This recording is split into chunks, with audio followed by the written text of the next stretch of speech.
Hey there, and welcome to day 11 of 12 days of strategic planning. We're almost there. Jinx. We're so close. You and me a cook. This is Carla. I'm Carla. I'm Olivia. That's very true. Thank you for reminding me of who I am in this moment, because I forget every once in a while. Today, we are talking about seasonal planning. And seasonal planning is like taking everything that you've done so far and whittling it down into the next 3 months. Right? So no big deal. It's fine. And it sounds like, okay, yeah, Carla, how am I supposed to take my 10-year vision and do it in 3 months? No, that's not the point. No. The point is not to do the things in 3 months. The point is that you've created all of these long-term visions, whether it's 10 years, 5 years, or even the next year. Mm-hmm. But the truth is we live life day to day. Mm-hmm. It's a day-to-day thing. Mm-hmm. You wake up and you only have, you have 24 hours in front of you to get stuff done. Yeah.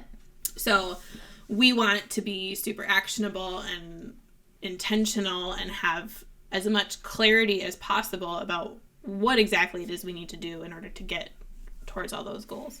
Right. So this is a quarterly idea mm-hmm. in the corporate world. It's quarterly goals. We call it seasonal because we feel like, from a creative standpoint, our work is oftentimes cyclical, mm-hmm.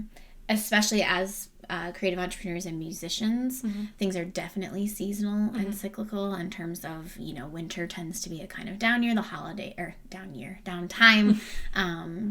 The holidays are really busy. Summers tend to be busy, but all of these seasons look different for different reasons. Mm-hmm.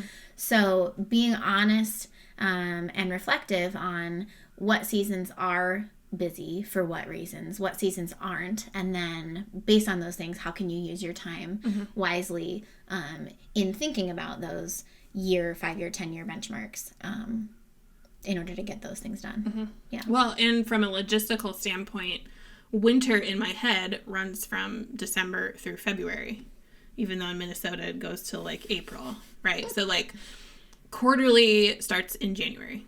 You've mm-hmm. got 3 months, and Q4 is the last 3 months of the year, October through December.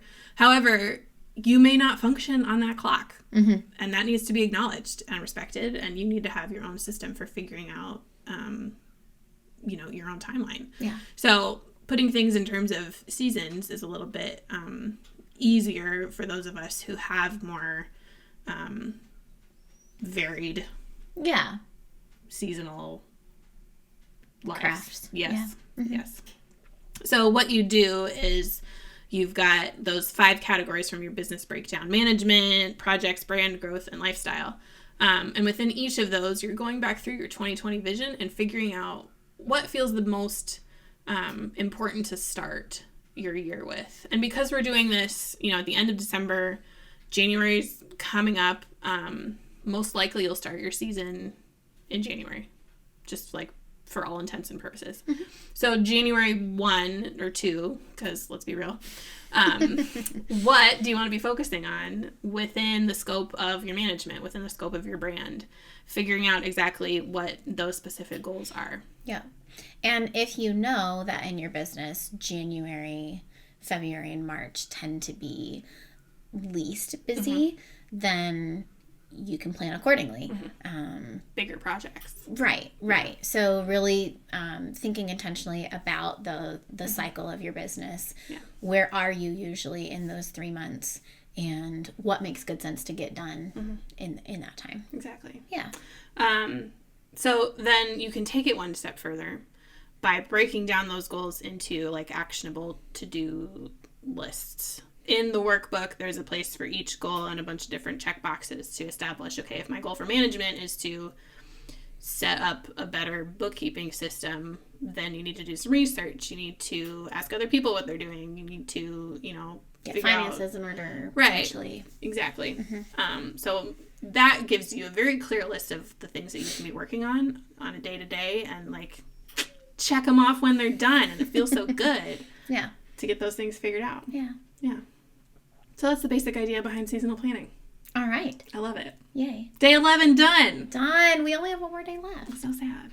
But also good, because that means that you can get to work on figuring your shiz out for your biz. That was unintentional. good. Thank you. Okay, well, we'll see you tomorrow for day 12. We're going to talk about defining growth and success as the last piece of figuring all of this stuff out. So we'll see you tomorrow. Okay. Thank you so much for tuning in to the 12 Days of Strategic Planning series. Whether you've been tuning into the videos or to the podcast, we so appreciate your support. If you want to connect further, you can find us on Facebook and Instagram at heytherecreative.co. You can find us on our website, heytherecreative.co. Or you can search Hey There Creative on Etsy to find our shop.